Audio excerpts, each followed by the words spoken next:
Good morning everyone. ಸಂ ಸಂಕಲ್ಪ learning ಸೊಲ್ಯೂಷನ್ಸ್ಗೆ ಸ್ವಾಗತ. ಸೊ ನಾವು ನಿನ್ನೆ ಏನ್ ಮಾಡ್ತಾ ಇದ್ವಿ ಮಕ್ಕಳೇ, 7ನೇ ಪಾಠ ಭಾರತಕ್ಕಿರುವ ಸವಾಲುಗಳು ಹಾಗೂ ಅವುಗಳ ಪರಿಹಾರೋಪಾಯಗಳು, ರಾಜ್ಯಶಾಸ್ತ್ರದ ಒಂದು ಲೆಸನ್ನ ಮಾಡ್ತಾ ಇದ್ವಿ ಅಲ್ವಾ, ಸ್ಟಾರ್ಟ್ ಮಾಡಿದ್ವಿ.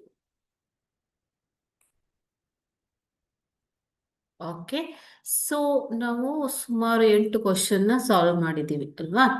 ಸೊ ಇದರಲ್ಲಿ ಭಾರತದಲ್ಲಿ ಬರುವಂತಹ 7 ಕ್ವಶನ್ ನಾವು ಸಾಲ್ವ್ ಮಾಡಿದ್ದೀವಿ. ಸೊ ಭಾರತಕ್ಕೆ ಎದುರಾದಂತಹ ಸವಾಲುಗಳು ಯಾವುವು, ಸ್ವಾತಂತ್ರ್ಯ ಸಿಕ್ಕ ನಂತರ ಅವುಗಳನ್ನ ಯಾವ ರೀತಿ ಭಾರತ ಸರ್ಕಾರವು ನಿವಾರಣೆ ಮಾಡಿಕೊಂಡು ಬಂದಿದೆ ಅನ್ನುವಂತಹ ಒಂದು ಪ್ರಾಬ್ಲಮ್ಸ್ ಬಗ್ಗೆ ನಾವು ಓದ್ತಾ ಇದ್ವಿ ಅಲ್ವಾ. ಸೊ 7ನೇ ಪ್ರಶ್ನೆ ಬಂದ್ಬಿಟ್ಟು, ಬಡತನವನ್ನು ಹೋಗಲಾಡಿಸಲು ಯಾವ್ಯಾವ ಯೋಜನೆಗಳನ್ನ ಭಾರತ ಸರ್ಕಾರ ಜಾರಿಗೆ ತಂದಿದೆ ಅನ್ನೋದನ್ನ ನೀವು ನೋಡಿದ್ದೀರ. ಇವಾಗ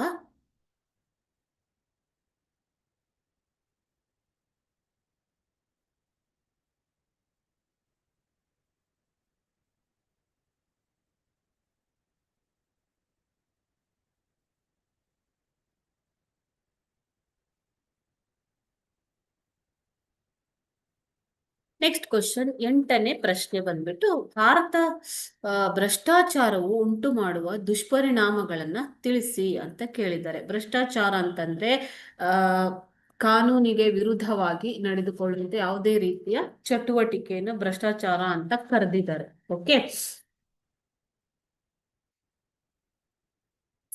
ಸೊ ಈ ಭ್ರಷ್ಟಾಚಾರವು ಲಂಚ ಅಥವಾ ಇನ್ಯಾವುದೇ ಕ್ರಮದಿಂದ ಕಾನೂನು ಬಾಹಿರ ಚಟುವಟಿಕೆ ಪ್ರಚೋದನೆ ನೀಡುವಂತಹದ್ದು, ಇದನ್ನ ಭ್ರಷ್ಟಾಚಾರ ಅಂತ ಕರೆದಿದ್ದಾರೆ. ಓಕೆ, ಸೊ ಇದರಲ್ಲಿ ಭ್ರಷ್ಟಾಚಾರಕ್ಕೆ ಅನೇಕ ಕಾರಣಗಳಿದೆ. ಸ್ವಜನ ಪಕ್ಷಪಾತ, ಜಾತೀಯತೆ, ಆಪತ್ತುಗಳ ನಿವಾರಣೆ, ಏನೇನೋ ಕಾರಣಗಳು, ಕಾನೂನುಗಳ ಕೊರತೆ, ಮಾನವನ ಸಹಜವಾದಂತಹ ಒಂದು ಸ್ವಾರ್ಥ, ಈಗ ಲಂಚಕೋರತನಕ್ಕೆ ಏನೇನು ಕಾರಣ ಇದೆಯೋ ಅವೆಲ್ಲ ಕಾರಣಗಳು ಇದಾವೆ. ಓಕೆ, ಸೊ ಭ್ರಷ್ಟಾಚಾರ ಉಂಟು ಮಾಡುವ ದುಷ್ಪರಿಣಾಮ ಏನೇನ್ ಮಾಡುತ್ತೆ ಭ್ರಷ್ಟಾಚಾರ? ಮೊದಲನೇದಾಗಿ, ಭ್ರಷ್ಟಾಚಾರವು ಸಮಾಜ ವಿರೋಧಿ ಹಾಗೂ ಕಾನೂನು ಬಾಹಿರವಾಗಿದ್ದು. ಸೊ ಭ್ರಷ್ಟಾಚಾರದ ಒಂದು ಡೆಫಿನೇಷನ್ ಅಲ್ಲೇ ಹೇಳ್ತಾರೆ, ಕಾನೂನಿಗೆ ವಿರೋಧವಾದ, ಕಾನೂನು ಬಾಹಿರವಾದ ಚಟುವಟಿಕೆ ಅಂತ ಅಂದ್ಬಿಟ್ಟು. ಓಕೆ, ಸೊ ಎರಡನೇದಾಗಿ, ಭ್ರಷ್ಟಾಚಾರ ಇದ್ದರೆ ಅಲ್ಲಿ ಉತ್ತಮ ಆಡಳಿತ ಎಂದಿಗೂ ಸಾಧ್ಯವಿಲ್ಲ ಮಕ್ಕಳು. ಓಕೆ, ಸೊ ಭ್ರಷ್ಟಾಚಾರ ಇದ್ದರೆ ಅಂತ ಒಂದು ಪ್ರದೇಶದಲ್ಲಿ, ದೇಶದಲ್ಲಿ ಅಥವಾ ರಾಜ್ಯದಲ್ಲಿ ಒಂದು ಉತ್ತಮವಾದ ಆಡಳಿತ ಎಂದಿಗೂ ಸಾಧ್ಯವಾಗುವುದಿಲ್ಲ. ಓಕೆ,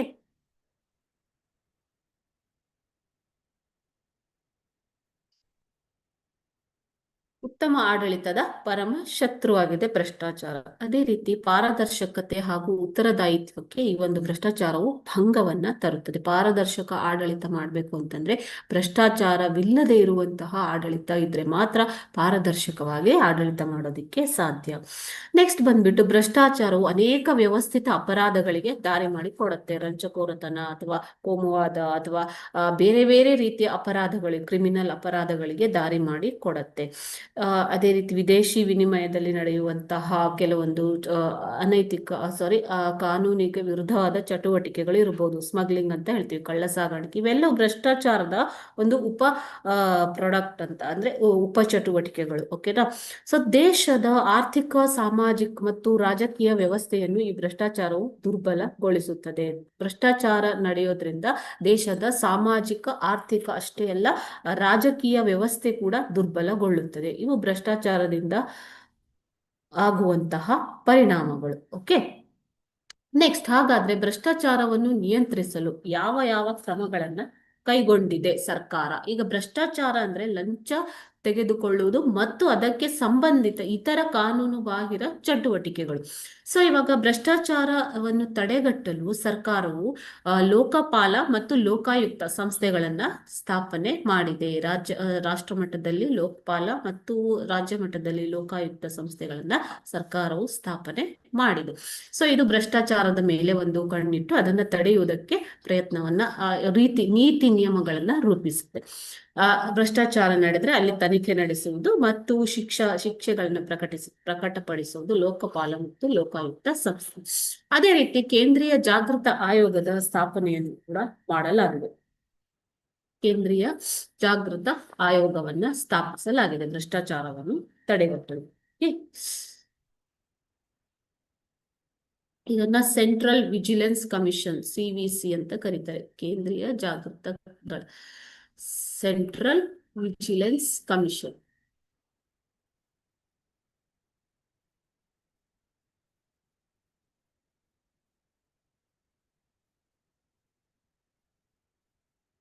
ಓಕೆ, ನೆಕ್ಸ್ಟ್, ಭ್ರಷ್ಟಾಚಾರ ತಡೆ ಕಾಯ್ದೆಯನ್ನು 1988ರಲ್ಲಿ ಸರ್ಕಾರವು ಜಾರಿಗೆ ತಂದಿದೆ. ಇದರ ಮೂಲಕ ಭ್ರಷ್ಟಾಚಾರವನ್ನ ತಡೆಗಟ್ಟಲು ಪ್ರಯತ್ನ ಪಡ್ತಾ ಇದೆ. ಇನ್ನೊಂದು ನೀವು ಓದಿದ್ದೀರಾ ಇವಾಗ ಮೊದಲನೇ ಪ್ರಶ್ನೆಯಲ್ಲಿ, ಮಾಹಿತಿ ಹಕ್ಕು ಕಾಯ್ದೆಯನ್ನ ಯಾವಾಗ ಜಾರಿಗೆ ತಂದಿದೆ ಅಂತ 2005ರಲ್ಲಿ. ಈ ಮಾಹಿತಿ ಹಕ್ಕು ಕಾಯ್ದೆಯ ಮೂಲಕ ಸಾರ್ವಜನಿಕರು ಕೂಡ ಏನಾದ್ರು ಭ್ರಷ್ಟಾಚಾರ ನಡೀತಾ ಇದ್ರೆ ಅದರ ಬಗ್ಗೆ ಮಾಹಿತಿಯನ್ನ ತಿಳ್ಕೋಬಹುದು. ಪಾರದರ್ಶಕ ಆಡಳಿತಕ್ಕೆ ಇದು ಒಂದು ಉತ್ತಮ ದಾರಿ ಅಲ್ವಾ. ಸೊ ಉತ್ತಮವಾದ ನೀತಿ ನಿಯಮವನ್ನು ರೂಪಿಸುತ್ತೆ. ಸೊ ಮಾಹಿತಿ ಹಕ್ಕು ಕಾಯ್ದೆ 2005ರಲ್ಲಿ ಜಾರಿಗೆ ತರಲಾಗಿದೆ. ಸರ್ಕಾರಿ ಕಚೇರಿಗಳಲ್ಲಿ ನಡೆಯುವಂತಹ ಭ್ರಷ್ಟಾಚಾರವನ್ನ ತಡೆಗಟ್ಟಲು ಅಥವಾ ಅದರ ಮೇಲೆ ಒಂದು ಕಣ್ಣು ಇಡುವುದಕ್ಕೋಸ್ಕರ ಸರ್ಕಾರಿ ಕಚೇರಿಗಳಲ್ಲಿ CC ಕ್ಯಾಮೆರಾಗಳನ್ನ ಅಳವಡಿಸಲಾಗಿದೆ. ಅದೇ ರೀತಿ ಕಡತಗಳ ವಿಲೇವಾರಿಗೆ, ಕಡತಗಳು ಅಂತಂದ್ರೆ ದಾಖಲೆಗಳು, ಇಲ್ಲಿ ಫೈಲ್ಗಳು ವಿಲೇವಾರಿಗೆ, ಫೈಲ್ ಮೂವ್ ಆಗೋದಿಕ್ಕೆ ಸರ್ಕಾರಿ ಕಚೇರಿಗಳಲ್ಲಿ ಕೆಲಸವು ಪಾರದರ್ಶಕವಾಗಿ, ಸರಾಗವಾಗಿ ಮತ್ತು ವೇಗವಾಗಿ ಈ ಭ್ರಷ್ಟಾಚಾರವಿಲ್ಲದೆ ನಡೆಯುವ ಸಲುವಾಗಿ ಈ ಆಫೀಸ್, ಎಲೆಕ್ಟ್ರಾನಿಕ್ ಆಫೀಸ್ ವ್ಯವಸ್ಥೆಯನ್ನ ಜಾರಿಗೆ ತರಲಾಗಿದೆ. ಸಕಾಲ, ಜನಸ್ಪಂದನ, ಜನಸೇವಕ ಇತ್ಯಾದಿ ಯೋಜನೆಗಳ ಮೂಲಕ ಸರ್ಕಾರವು ಭ್ರಷ್ಟಾಚಾರವನ್ನ ತಡೆಗಟ್ಟಲು ಮತ್ತು ಸಮಯಕ್ಕೆ ಸರಿಯಾಗಿ ಸರ್ಕಾರಿ ಕೆಲಸಗಳು ನಡೆಯುವಂತೆ ನೋಡಿಕೊಳ್ತಾ ಇದೆ. ಓಕೆನಾ. ಸೊ ಅದೇ ರೀತಿ ಸರ್ಕಾರಿ ಕಚೇರಿಗಳಲ್ಲಿ ಕಂಪ್ಲೇಂಟ್ ಬಾಕ್ಸ್ ಅಂತ ಹೇಳ್ತೀವಿ, ದೂರು ಪೆಟ್ಟಿಗೆ. ಏನಾದ್ರು ಭ್ರಷ್ಟಾಚಾರ ನಡೀತಾ ಇದ್ರೆ ಅದಕ್ಕೆ ಸಂಬಂಧಪಟ್ಟವರಿಗೆ ದೂರನ್ನ ಸಲ್ಲಿಸಬಹುದು. ನಿಮ್ಮ ಮಾಹಿತಿ ಇಲ್ಲದೇನೆ ದೂರು ಪೆಟ್ಟಿಗೆಯಲ್ಲಿ ನೀವು ದೂರನ್ನ ಸಲ್ಲಿಸಬಹುದು. ಸೊ ಈ ಎಲ್ಲ ಕ್ರಮಗಳನ್ನ ಸರ್ಕಾರವು ಭ್ರಷ್ಟಾಚಾರವನ್ನು ನಿಯಂತ್ರಿಸಲು ಕೈಗೊಂಡಿದೆ. 10ನೇ ಪ್ರಶ್ನೆ, ಇತ್ತೀಚೆಗೆ ಭಾರತದಲ್ಲಿ ಮಹಿಳೆಯರ ಸ್ಥಾನಮಾನ ಉತ್ತಮವಾಗುತ್ತಿದೆ, ಚರ್ಚಿಸಿ. ಅಥವಾ ಲಿಂಗ ತಾರತಮ್ಯವನ್ನು ಹೋಗಲಾಡಿಸಲು ಮಹಿಳೆಯರ ಸ್ಥಾನಮಾನ ಸುಧಾರಿಸಲು ಕೈಗೊಂಡ ಕ್ರಮಗಳು ಯಾವುವು ಅಂತ ಕೇಳಿದ್ದಾರೆ. ಸೊ ಇವಾಗ ಈ ಒಂದು ಸಮಸ್ಯೆಗಳಲ್ಲಿ ಮಹಿಳೆಯರ ಲಿಂಗ ತಾರತಮ್ಯವು ಕೂಡ ಒಂದು. ಪುರುಷರನ್ನ ಶ್ರೇಷ್ಠವಾಗಿ ಕಾಣುವುದು, ಮಹಿಳೆಯರನ್ನು ಕಡೆಗಣಿಸುವುದು, ಅಥವಾ ಮಹಿಳೆಯರ ಬಗೆಗಿನ ಒಂದು ಪಾರ್ಶಾಲಿಟಿ ಅಂತ ಹೇಳ್ತೀವಿ. ಸೊ ಇದು ಒಂದು ಕೂಡ ಒಂದು ಸಮಸ್ಯೆ. ಸೊ ಹಾಗಾದ್ರೆ ಇತ್ತೀಚೆಗೆ ಕೆಲವು ಯೋಜನೆಗಳ ಮೂಲಕ ಮಹಿಳೆಯರ ಸ್ಥಾನಮಾನ ಸುಧಾರಣೆ ಆಗಿದೆ, ಹೇಗೆ ಅಂತ ಕೇಳಿದ್ದಾರೆ. ಮೊದಲನೆಯದಾಗಿ ಸರ್ಕಾರವು ಮಹಿಳಾ ಮತ್ತು ಮಕ್ಕಳ ಅಭಿವೃದ್ಧಿ ಸಚಿವಾಲಯವನ್ನ ಸ್ಥಾಪಿಸಿದೆ. ಓಕೆನಾ. ಸೊ ಇದರ ಮೂಲಕ ಮಹಿಳೆಯರಿಗೆ ಉತ್ತಮ ಸ್ಥಾನಮಾನ ದೊರಕಿಸಿಕೊಡುವಲ್ಲಿ ಪ್ರಯತ್ನವನ್ನ ಪಡ್ತಾ ಇದೆ. ಎರಡನೇದಾಗಿ ರಾಷ್ಟ್ರೀಯ ಆಯೋಗಗಳನ್ನ ಸ್ಥಾಪಿಸಲಾಗಿದೆ. ಓಕೆನಾ. ಮೂರನೇದಾಗಿ ಕೇಂದ್ರ ಹಾಗೂ ರಾಜ್ಯ ಸರ್ಕಾರಿ ಉದ್ಯೋಗ ನೇಮಕಾತಿಯಲ್ಲಿ ಮೀಸಲಾತಿಯನ್ನ ಕಲ್ಪಿಸಲಾಗಿದೆ. ಮಹಿಳಾ ಮತ್ತು ಮಕ್ಕಳ ಅಭಿವೃದ್ಧಿ ಸಚಿವಾಲಯವನ್ನ ಪ್ರಾರಂಭಿಸುವುದು ಮಹಿಳೆಯರ ಶಿಕ್ಷಣವನ್ನ ಮತ್ತು ಮಹಿಳೆಯರ ಸ್ಥಾನಮಾನವನ್ನ ಉತ್ತಮಪಡಿಸಲು. ಅದೇ ರೀತಿ ಕೇಂದ್ರ ಹಾಗೂ ರಾಜ್ಯ ಸರ್ಕಾರಗಳಲ್ಲಿ ಉದ್ಯೋಗ ನೇಮಕಾತಿಯಲ್ಲಿ ಮಹಿಳೆಯರಿಗೆ ಮೀಸಲಾತಿಯನ್ನ ಕಲ್ಪಿಸಲಾಗಿದೆ. ಮಹಿಳಾ ಅಭಿವೃದ್ಧಿ ನಿಗಮಗಳನ್ನು ಕೂಡ ಸ್ಥಾಪಿಸಲಾಗಿದೆ. ಈ ನಿಗಮಗಳ ಮೂಲಕ ಮಹಿಳೆಯರ ಒಂದು ಸ್ಥಾನಮಾನವನ್ನ ವೃದ್ಧಿಸಲು ಪ್ರಯತ್ನ ಪಡ್ತಾ ಇದೆ. ಸಖಿ ಒನ್ ಸ್ಟಾಪ್ ಸೆಂಟರ್ಗಳನ್ನು ಕೂಡ ಸ್ಥಾಪಿಸಲಾಗಿದೆ. ಸಖಿ ಒನ್ ಸ್ಟಾಪ್ ಸೆಂಟರ್ಗಳನ್ನು ಆರಂಭಿಸಲಾಗಿದೆ. ಕೌಟುಂಬಿಕ ದೌರ್ಜನ್ಯದಿಂದ ಮಹಿಳೆಯರ ರಕ್ಷಣೆ ಕಾಯ್ದೆಯನ್ನ 2005ರಲ್ಲಿ ಜಾರಿಗೊಳಿಸಲಾಗಿದೆ. ಈ ಮೂಲಕ ಕೌಟುಂಬಿಕ ದೌರ್ಜನ್ಯ ನಡೆಸುವುದು ಕೂಡ ಶಿಕ್ಷಾರ್ಹ ಅಪರಾಧವಾಗಿದೆ. ಓಕೆ. ನೆಕ್ಸ್ಟ್ ಒಂದು, ದುಡಿಯುವ ಸ್ಥಳಗಳಲ್ಲಿ ಅಂದ್ರೆ ಕೆಲಸದ ಸ್ಥಳಗಳಲ್ಲಿ ಮಹಿಳೆಯರಿಗೆ ಲೈಂಗಿಕ ಕಿರುಕುಳ ನಿಷೇಧ ಕಾಯ್ದೆಯನ್ನು 2013ರಲ್ಲಿ ಜಾರಿಗೆ ತರಲಾಗಿದೆ. ಇಲ್ಲಿ ಇಸ್ವಿ ಬರ್ದಿರೋದು ಯಾವಾಗ ಇದನ್ನ ಜಾರಿಗೆ ತರಲಾಗಿದೆ ಅನ್ನುವಂಥದ್ದು. 2013ರಲ್ಲಿ ಜಾರಿಗೆ ತರಲಾಗಿದೆ. ಕರ್ನಾಟಕದ ಸ್ಥಳೀಯ ಸಂಸ್ಥೆಗಳಲ್ಲಿ ಮಹಿಳೆಯರಿಗೆ 50% ಸ್ಥಾನವನ್ನ ಮೀಸಲು ನೀಡಲಾಗಿದೆ. ಸ್ಥಳೀಯ ಸಂಸ್ಥೆಗಳ ಚುನಾವಣೆಗಳಲ್ಲಿ ಸ್ಥಳೀಯ ಸಂಸ್ಥೆಗಳಲ್ಲಿ ಮಹಿಳೆಯರಿಗೆ 50% ಸ್ಥಾನವನ್ನು ಮೀಸಲಿಡಲಾಗಿದೆ. ಅದೇ ರೀತಿ ಮಹಿಳಾ ಸಹಾಯವಾಣಿ 1091 ಇದನ್ನ ಸ್ಥಾಪಿಸಲಾಗಿದೆ. ಮಹಿಳೆಯರ ವಿರುದ್ಧ ಯಾವುದೇ ಶೋಷಣೆ ನಡೆದಲ್ಲಿ ಅದಕ್ಕೆ ದೂರನ್ನ ಸಲ್ಲಿಸಬಹುದು. 24/7 ಇದು ಓಪನ್ ಇರುತ್ತೆ. ಲೋಕಸಭೆ ಮತ್ತು ವಿಧಾನಸಭೆಗಳಲ್ಲೂ ಕೂಡ ಮಹಿಳೆಯರಿಗೆ 33% ಮೀಸಲಾತಿಯನ್ನ ಕಲ್ಪಿಸಲಾಗಿದೆ. ಅದೇ ರೀತಿ ನಾರಿ ಶಕ್ತಿ ವಂದನಾ ಅಧಿನಿಯಮವನ್ನ ಭಾರತ ಸರ್ಕಾರವು ಅಂಗೀಕರಿಸಿದೆ. ನಾರಿ ಶಕ್ತಿ ವಂದನಾ ಅಧಿನಿಯಮವನ್ನ ಭಾರತ ಸರ್ಕಾರವು ಅಂಗೀಕರಿಸಿದೆ. ಇದನ್ನ ಸಂವಿಧಾನದ 106ನೇ ತಿದ್ದುಪಡಿಯ ಪ್ರಕಾರ ಅಂಗೀಕರಿಸಲಾಗಿದೆ. ಸಂವಿಧಾನದ 106ನೇ ತಿದ್ದುಪಡಿಯ ಪ್ರಕಾರ ಈ ನಾರಿ ಶಕ್ತಿ ವಂದನಾ ಅಧಿನಿಯಮವನ್ನು ಸಂಸತ್ತು ಅಂಗೀಕರಿಸಿದೆ. ಈ ರೀತಿಯಾಗಿ ಮಹಿಳೆಯರ ಸ್ಥಾನಮಾನವನ್ನ ವೃದ್ಧಿಸಲು ಸರ್ಕಾರವು ಹಲವು ರೀತಿಯಲ್ಲಿ ಪ್ರಯತ್ನ ಪಟ್ಟಿರುವುದರಿಂದ ಈಗ ಭಾರತದಲ್ಲಿ ಮಹಿಳೆಯರ ಸ್ಥಿತಿ ಸಾಕಷ್ಟು ಸುಧಾರಿಸಿದೆ ಅಂತ ಹೇಳ್ಬೋದು ಮಕ್ಕಳು. ಓಕೆ, ಇದನ್ನ ನೀವು ಲಿಂಗ ತಾರತಮ್ಯವನ್ನು ಹೋಗಲಾಡಿಸಲು ಕೈಗೊಂಡಿರುವ ಕ್ರಮ ಅಂತಂದ್ರೆ ಕೂಡ ಇದನ್ನೇ ನೀವು ಬರಿಬೇಕು. ಓಕೆನಾ? ಲಿಂಗ ತಾರತಮ್ಯ ಹೋಗಲಾಡಿಸುವಲ್ಲಿ ಅಥವಾ ಮಹಿಳೆಯರ ಸ್ಥಾನಮಾನ ಸುಧಾರಿಸುವಲ್ಲಿ ಸರ್ಕಾರವು ಕೈಗೊಂಡ ಕ್ರಮಗಳು ಯಾವುವು, ಅದೇ ರೀತಿ ಇತ್ತೀಚೆಗೆ ಭಾರತದಲ್ಲಿ ಮಹಿಳೆಯರ ಸ್ಥಾನಮಾನ ಸಾಕಷ್ಟು ಸುಧಾರಣೆಯಾಗುತ್ತಿದೆ, ಹೇಗೆ, ಯಾವುದರ ಮೂಲಕ ಸುಧಾರಣೆ ಆಗುತ್ತಿದೆ ಅನ್ನೋದಕ್ಕೂ ಕೂಡ ನೀವು ಇದನ್ನ ಬರೀಬೇಕು. 11ನೇ ಪ್ರಶ್ನೆ. ಈ ಲಾಸ್ಟ್ ಅಲ್ಲಿ ಏನ್ 4 ಕ್ವಶನ್ ಮಾಡ್ತಾ ಇದೀನಿ, ಇದು ಕ್ವಶನ್ ಪೇಪರ್ ಅಲ್ಲಿ ಕೇಳಿರುವಂತ ಪ್ರಶ್ನೆಗಳು. ಓಕೆ, 4 ಅಂಕದ ಪ್ರಶ್ನೆಗಳು. ಇವನ್ನ ನೀವು ನೋಡಿರ್ತೀರ ಈ ಪಾಠದಿಂದ. 4 ಅಂಕದ ಒಂದು ಪ್ರಶ್ನೆಯನ್ನ ಕೇಳ್ತಾರೆ. ಲಿಂಗತ್ವ ಅಲ್ಪಸಂಖ್ಯಾತರ ಸಬಲೀಕರಣಕ್ಕಾಗಿ ಕೈಗೊಂಡಿರುವ ಕ್ರಮಗಳು ಯಾವುವು, ಅಥವಾ ಲಿಂಗತ್ವ ಅಲ್ಪಸಂಖ್ಯಾತರಿಗೆ ಆಗುವ ತಾರತಮ್ಯವನ್ನ ಹೋಗಲಾಡಿಸುವಲ್ಲಿ ಸರ್ಕಾರ ಕೈಗೊಂಡಿರುವ ಕ್ರಮಗಳು ಯಾವುವು ಅಂತ ಕೇಳಿದ್ದಾರೆ. ಈಗ ಲಿಂಗತ್ವ ಅಲ್ಪಸಂಖ್ಯಾತರು ಅಂದರೆ ಯಾರು ದೈಹಿಕವಾಗಿ ಮಾನಸಿಕವಾಗಿ ತಮ್ಮ ಜನನಾಂಗದ ವಿರುದ್ಧ ಭಾವನೆ ಮತ್ತು ವರ್ತನೆಯನ್ನ ಹೊಂದಿರ್ತಾರೋ ಆ ಸಮುದಾಯವನ್ನ ಲಿಂಗತ್ವ ಅಲ್ಪಸಂಖ್ಯಾತರು ಎಂದು ಕರೆಯಲಾಗುತ್ತದೆ. ಓಕೆ, ಸೊ ಸಾಮಾನ್ಯವಾಗಿ ಜನಿಸುವಾಗ ಪುರುಷನಾಗಿದ್ದು ವರ್ತನೆಯಲ್ಲಿ ಅಥವಾ ಭಾವನೆಗಳಲ್ಲಿ ಮಹಿಳೆಯ ಭಾವನೆಯನ್ನ ಹೊಂದಿದ್ದರೆ, ಓಕೆ, ಸೊ ಅದೇ ರೀತಿ ಜನಿಸುವಾಗ ಮಹಿಳೆಯಾಗಿದ್ದು ಅದಕ್ಕಿಂತ ವಿಭಿನ್ನವಾದ ಪುರುಷನ ವರ್ತನೆ, ಭಾವನೆಗಳು, ಲಕ್ಷಣಗಳನ್ನು ಹೊಂದಿದ್ದರೆ ಸೊ ಅವರನ್ನ ನಾವು ಲಿಂಗತ್ವ ಅಲ್ಪಸಂಖ್ಯಾತರು ಅಂತ ಕರಿತೀವಿ. ಓಕೆನಾ? ಸೊ ಲಿಂಗತ್ವ ಅಲ್ಪಸಂಖ್ಯಾತರು ಕೂಡ ನಮ್ಮ ಸಮಾಜದಲ್ಲಿ ಒಂದು ಅಂಗವಾಗಿದೆ ಅಲ್ವಾ? ಸೊ ಅವರ ಒಂದು ಸಬಲೀಕರಣಕ್ಕಾಗಿ ಕೈಗೊಂಡಿರುವ ಕ್ರಮಗಳು ಯಾವುವು? ನೀವು ಮಹಿಳೆಯರ ಸಬಲೀಕರಣಕ್ಕೆ ಕೈಗೊಂಡಿರುವ ಕ್ರಮಗಳನ್ನ ನೋಡಿದ್ರೆ, ಅದೇ ರೀತಿ ಲಿಂಗತ್ವ ಅಲ್ಪಸಂಖ್ಯಾತರು ಕೂಡ ಸಮಾಜದ ಒಂದು ಬಹುಮುಖ್ಯ ಭಾಗವಾಗಿರುವುದರಿಂದ ಅವರ ಒಂದು ಸಬಲೀಕರಣವು ಕೂಡ ಅತ್ಯಗತ್ಯವಾಗಿದೆ ಅಲ್ವಾ? ಸೊ ಅವರ ಸಬಲೀಕರಣಕ್ಕಾಗಿ ಕೈಗೊಂಡಿರುವ ಕ್ರಮಗಳು ಯಾವುವು ಅಂತ ಕೇಳಿದ್ದಾರೆ.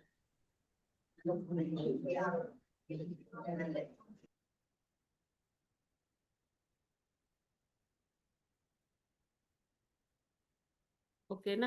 ಲಿಂಗತ್ವ ಅಲ್ಪಸಂಖ್ಯಾತರ ಸಬಲೀಕರಣಕ್ಕಾಗಿ ಕೈಗೊಂಡಿರುವ ಕ್ರಮಗಳು ಯಾವುವು?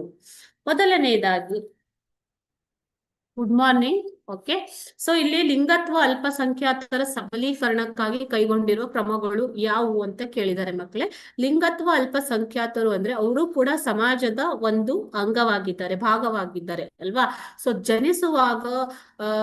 ಜನಿಸುವಾಗ ಪುರುಷನಾಗಿದ್ದು ಅಥವಾ ಮಹಿಳೆಯಾಗಿದ್ದು ಅದಕ್ಕೆ ವಿರುದ್ಧವಾದ ಲಿಂಗದ ಒಂದು ಭಾವನೆಗಳು ಅಥವಾ ವರ್ತನೆಗಳನ್ನ ಹೊಂದಿದ್ದಾರೆ ಅಂತಹ ವ್ಯಕ್ತಿಗಳನ್ನ ಸಮುದಾಯವನ್ನ ನಾವು ಲಿಂಗತ್ವ ಅಲ್ಪಸಂಖ್ಯಾತರು ಅಂತ ಕರಿತೀವಿ. ಓಕೆ, ಸೊ ಅವರ ಒಂದು ಉತ್ತಮ ಸ್ಥಾನಮಾನವನ್ನ ಕಲ್ಪಿಸಿಕೊಡಲು ಅಥವಾ ಅವರ ಒಂದು ವಿರುದ್ಧ ತಾರತಮ್ಯವನ್ನು ಹೋಗಲಾಡಿಸಲು ಅನೇಕ ಕ್ರಮಗಳನ್ನ ಕೈಗೊಳ್ಳಲಾಗಿದೆ. ಯಾವುದು ಅಂತಂದ್ರೆ, ಮೊದಲನೇದಾಗಿ ಲಿಂಗತ್ವ ಅಲ್ಪಸಂಖ್ಯಾತ ವ್ಯಕ್ತಿಗಳ ಹಕ್ಕುಗಳ ರಕ್ಷಣಾ ಕಾಯ್ದೆಯನ್ನ 2019ರಲ್ಲಿ ಜಾರಿಗೆ ತರಲಾಗಿದೆ. ಓಕೆ, ಸೊ ಲಿಂಗತ್ವ ಅಲ್ಪಸಂಖ್ಯಾತ ವ್ಯಕ್ತಿಗಳ ಹಕ್ಕುಗಳ ರಕ್ಷಣಾ ಕಾಯ್ದೆ, ಅವುಗಳಿಗೆ ಯಾವ ರೀತಿ ಎಲ್ಲ ಸಮುದಾಯದವರಿಗೂ ಒಂದು ಮೂಲಭೂತ ಹಕ್ಕುಗಳು ಇದ್ದಾವೋ ಅದೇ ರೀತಿ ಅವರಿಗೂ ಕೂಡ ಹಕ್ಕುಗಳು ಇದ್ದಾವೆ ಅಲ್ವಾ? ಸೊ ಅವರ ಹಕ್ಕುಗಳ ರಕ್ಷಣೆಗಾಗಿ ಲಿಂಗತ್ವ ಅಲ್ಪಸಂಖ್ಯಾತ ವ್ಯಕ್ತಿಗಳ ಹಕ್ಕುಗಳ ರಕ್ಷಣಾ ಕಾಯ್ದೆ 2019ರಲ್ಲಿ ಸರ್ಕಾರವು ಜಾರಿಗೆ ತಂದಿದೆ. ಎರಡನೇದಾಗಿ ಲಿಂಗತ್ವ ಅಲ್ಪಸಂಖ್ಯಾತ ವ್ಯಕ್ತಿಗಳ ಕಲ್ಯಾಣಕ್ಕಾಗಿ ಸಮಗ್ರ ಪುನರ್ವಸತಿ ಉಪಯೋಜನೆಯನ್ನ ಜಾರಿಗೆ ತರಲಾಗಿದೆ. ನೀವು ನೋಡಿರ್ತೀರಾ, ಲಿಂಗತ್ವ ಅಲ್ಪಸಂಖ್ಯಾತ ವ್ಯಕ್ತಿಗಳನ್ನ ಆ ಅವರ ಒಂದು ಈ ಒಂದು ಕಾರಣದಿಂದಾಗಿ ಸಮುದಾಯ, ಕುಟುಂಬ, ಮನೆ, ಗ್ರಾಮದಿಂದ ಹೊರಹಾಕುವ ಸಂಪ್ರದಾಯ ಇದೆ ಅಲ್ವಾ. ಸೊ ಇದನ್ನ ಹೋಗಲಾಡಿಸುವುದಕ್ಕಾಗಿ ಸೊ ಈ ಒಂದು ಚಟುವಟಿಕೆಗಳನ್ನ ಅವರನ್ನ ಹೊರಗಿಡುವುದನ್ನ, ಬೇರ್ಪಡಿಸುವುದನ್ನ ಒಂದು ಶಿಕ್ಷಾರ್ಹ ಅಪರಾಧ ಎಂದು ಘೋಷಿಸಲಾಗಿದೆ. ಸೊ ಲಿಂಗತ್ವ ಅಲ್ಪಸಂಖ್ಯಾತ ವ್ಯಕ್ತಿಗಳ ಕಲ್ಯಾಣಕ್ಕಾಗಿ ಸಮಗ್ರ ಪುನರ್ವಸತಿ ಯೋಜನೆಯನ್ನ ಸರ್ಕಾರ ಜಾರಿಗೆ ತಂದಿದೆ. ಓಕೆ, ಈ ಯೋಜನೆಯನ್ನ smile support for marginalised individuals for livelihood and enterprise ಎಂಬ ಯೋಜನೆಯಲ್ಲಿ ಜಾರಿಗೆ ತರಲಾಗಿದೆ. ಅದೇ ರೀತಿ ಲಿಂಗತ್ವ ಅಲ್ಪಸಂಖ್ಯಾತರ ಕಲ್ಯಾಣಕ್ಕಾಗಿ ರಾಷ್ಟ್ರೀಯ ಪರಿಷತ್ಗಳನ್ನ ನಿರ್ಮಾಣ ಮಾಡಲಾಗಿದೆ. Next one, national council for transgender persons, NCTP, national council for transgender person, ಲಿಂಗತ್ವ ಅಲ್ಪಸಂಖ್ಯಾತರು ಅಂದ್ರೆ ಟ್ರಾನ್ಸ್ಜೆಂಡರ್ಸ್. ಓಕೆ, ಸೊ NCTP ಯನ್ನ ರಚಿಸಲಾಗಿದೆ. National portal for transgender persons ಅನ್ನೋದನ್ನು ಕೂಡ, ನ್ಯಾಷನಲ್ ಪೋರ್ಟಲ್, ಅವರಿಗಾಗಿ ಸಪರೇಟ್ ಆಗಿ ಒಂದು ಪೋರ್ಟಲ್ ಅನ್ನ ಸರ್ಕಾರ ಜಾರಿಗೆ ತಂದಿದೆ. ಅದನ್ನ national portal for transgender persons, NPTP. Okay, so ಇದನ್ನು ಕೂಡ ಜಾರಿಗೆ ತರಲಾಗಿದೆ. ನೆಕ್ಸ್ಟ್, ಸ್ಮೈಲ್ ಯೋಜನೆ, support for marginalised individuals for livelihood and enterprise ಅಂತ ಸ್ಮೈಲ್ ಯೋಜನೆ. ಈ ಯೋಜನೆಯಡಿಯಲ್ಲೇ ಒಂದು ಕಲ್ಯಾಣ ಪುನರ್ವಸತಿ ಅನ್ನುವಂತಹ ಉಪಯೋಜನೆಯನ್ನ ಜಾರಿಗೆ ತಂದಿರುವಂಥದ್ದು. ಕರ್ನಾಟಕ ಸರ್ಕಾರದ ಲಿಂಗತ್ವ ಅಲ್ಪಸಂಖ್ಯಾತರ ರಾಜ್ಯ ನೀತಿ 2017ರಲ್ಲಿ ಜಾರಿಗೆ ತರಲಾಗಿದೆ. ಕರ್ನಾಟಕ ಸರ್ಕಾರದ ಲಿಂಗತ್ವ ಅಲ್ಪಸಂಖ್ಯಾತರ ರಾಜ್ಯ ನೀತಿಯನ್ನ 2017ರಲ್ಲಿ ಜಾರಿಗೆ ತರಲಾಗಿದೆ. ಅದೇ ರೀತಿ ಕರ್ನಾಟಕದಲ್ಲಿ ರಾಜ್ಯ ಸರ್ಕಾರಿ ಉದ್ಯೋಗದ ನೇಮಕಾತಿಯಲ್ಲಿ ಲಿಂಗತ್ವ ಅಲ್ಪಸಂಖ್ಯಾತರಿಗೆ 1% ಹುದ್ದೆಗಳನ್ನ ಮೀಸಲಿಡಲಾಗಿದೆ. ಓಕೆ, ಈ ಎಲ್ಲ ಕ್ರಮಗಳು ತಮಿಳುನಾಡು ಸರ್ಕಾರವು ಕೂಡ 2008ರಲ್ಲಿ ಲಿಂಗತ್ವ ಅಲ್ಪಸಂಖ್ಯಾತರ ಕ್ಷೇಮಾಭಿವೃದ್ಧಿ ಮಂಡಳಿಯನ್ನ ಸ್ಥಾಪಿಸಿದೆ. ಓಕೆನಾ. ಸೊ ಈ ರೀತಿಯಾಗಿ ರಾಜ್ಯ ಮತ್ತು ಕೇಂದ್ರ ಸರ್ಕಾರಗಳು ಲಿಂಗತ್ವ ಅಲ್ಪಸಂಖ್ಯಾತರ ಅಭಿವೃದ್ಧಿಗಾಗಿ, ಅವರ ಒಂದು ಸ್ಥಾನಮಾನಕ್ಕಾಗಿ, ಅವರ ಹಕ್ಕುಗಳ ರಕ್ಷಣೆಗಾಗಿ ಅನೇಕ ಯೋಜನೆಗಳನ್ನ ಜಾರಿಗೆ ತಂದಿದ್ದಾವೆ. ಓಕೆ,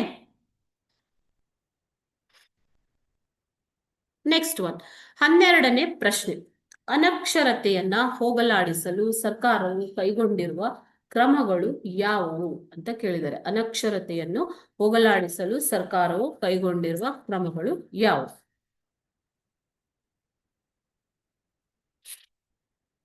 ಅನಕ್ಷರತೆ ಅಂತಂದ್ರೆ, ಅನಕ್ಷರತೆ ಕೂಡ ಭಾರತದಲ್ಲಿ ಒಂದು ಮುಖ್ಯ ಸವಾಲು ಅಥವಾ ತೊಂದರೆ, ಪ್ರಾಬ್ಲಮ್, ಪಿಡುಗಾಗಿದೆ ಅಲ್ವಾ. ಸೊ ನಮ್ಮಲ್ಲಿ ಯಾವ ರೀತಿ ಬಡತನ, ಬಾಲಕಾರ್ಮಿಕತೆ, ವಲಸೆ ಹೋಗುವಿಕೆ, ಬಾಲ್ಯ ವಿವಾಹ, ಚಿಕ್ಕ ಮಕ್ಕಳ ಲಾಲನೆ ಪಾಲನೆಗೆ ಹಿರಿಯವರನ್ನ ಯೋಜಿಸಿಕೊಳ್ಳುವುದು, ಈ ಎಲ್ಲ ಕಾರಣಗಳಿಂದಾಗಿ ಅನಕ್ಷರತೆ ಇರುವಂಥದ್ದು. ಓಕೆನಾ. ಇನ್ನೂ ಕೂಡ ನಮ್ಮ ದೇಶದಲ್ಲಿ ಪೂರ್ಣವಾದ ಸಾಕ್ಷರತೆಯನ್ನ ಸಾಧಿಸಲು ಸಾಧ್ಯವಾಗುತ್ತಿಲ್ಲ. ಸೊ ಸ್ವಾತಂತ್ರ್ಯ ಪಡೆದಾಗ ಕೇವಲ 12% ಇದ್ದಂತಹ ಅಕ್ಷರತೆ ಇವಾಗ ಸಾಕ್ಷರತೆಯ ಪ್ರಮಾಣ 74.04 ಆಗಿದೆ. ಎಷ್ಟು? 74.04 ಸಾಕ್ಷರತೆ ಭಾರತದಲ್ಲಿ ಇವಾಗ ಇರುವಂತದ್ದು. ಓಕೆ, ಸೊ ಇದನ್ನ 1 ಮಾರ್ಕ್ ಕ್ವಶನ್ಗೆ ಕೇಳ್ತಾರೆ. ಸಾಕ್ಷರತೆಯ ಪ್ರಮಾಣ ಎಷ್ಟು ಮಕ್ಕಳೇ? 74.04 ಇವಾಗ 2011ರ ಜನಗಣತಿಯ ಪ್ರಕಾರ. ಬಟ್ ಈಗಲೂ ಕೂಡ 25.96 ಅನಕ್ಷರತೆ ಇದೆ ಅಂತ ಅರ್ಥ ಆಯ್ತು ಅಲ್ವಾ. ಸೊ ಈ ಅನಕ್ಷರತೆಯನ್ನು ಹೋಗಲಾಡಿಸಲು ಸರ್ಕಾರವು ಯಾವ ಕ್ರಮಗಳನ್ನ ಕೈಗೊಂಡಿದೆ? ಮೊದಲನೇದಾಗಿ ರಾಷ್ಟ್ರೀಯ ಸಾಕ್ಷರತಾ mission. Okay, national literacy mission ಅಂತ ಹೇಳ್ತೀವಿ ನಾವು. 1988ರಲ್ಲಿ ಇದನ್ನ ಜಾರಿಗೊಳಿಸಲಾಗಿದೆ. ರಾಷ್ಟ್ರೀಯ ಸಾಕ್ಷರತಾ ಮಿಷನ್ 1988. 2001ರಲ್ಲಿ ಸರ್ವ ಶಿಕ್ಷಣ ಅಭಿಯಾನವನ್ನ, SSA, ಸರ್ವ ಶಿಕ್ಷಣ ಅಭಿಯಾನವನ್ನ ಜಾರಿಗೆ ತರಲಾಯಿತು. ಇದರ ಪ್ರಕಾರ ಎಲ್ಲರಿಗೂ ಶಿಕ್ಷಣ ದೊರಕುವಂತೆ ನೋಡಿಕೊಳ್ಳುವುದು. ನೆಕ್ಸ್ಟ್ 2009ರಲ್ಲಿ ಶಿಕ್ಷಣ ಹಕ್ಕು ಕಾಯ್ದೆಯನ್ನ ಜಾರಿಗೆ ತರಲಾಯಿತು. 2009ರಲ್ಲಿ ಶಿಕ್ಷಣ ಹಕ್ಕು ಕಾಯ್ದೆಯನ್ನ ಜಾರಿಗೆ ತರಲಾಯಿತು.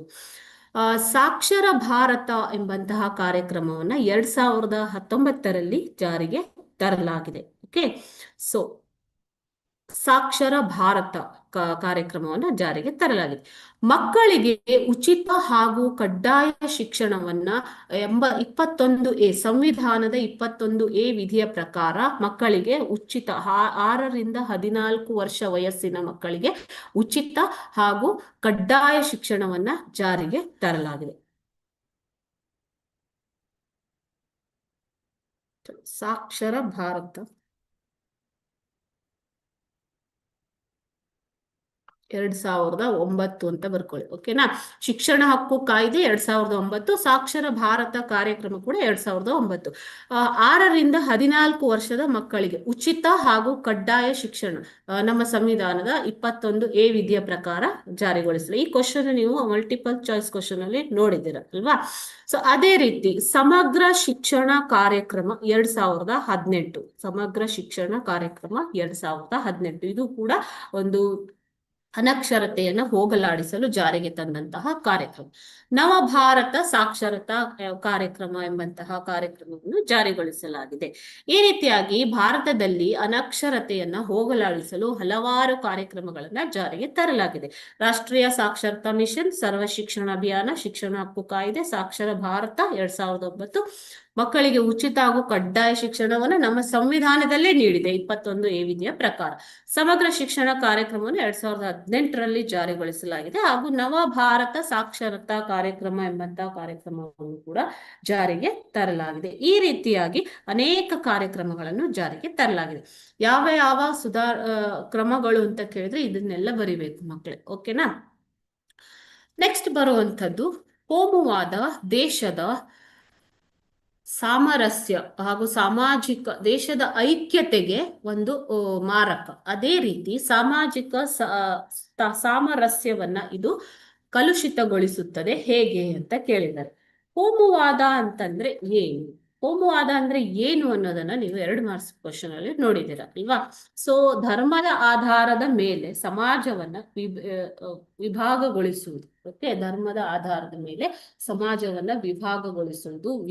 ಅದೇ ರೀತಿಯಲ್ಲಿ ಆ ಒಂದು ನೆಲೆಯಲ್ಲಿ ಗುರುತಿಸಿಕೊಂಡು ಪರಸ್ಪರ ದ್ವೇಷ, ವೈಷಮ್ಯವನ್ನ ಸಾರುವುದು ಇದೆ ಏನು? ಕೋಮುವಾದ.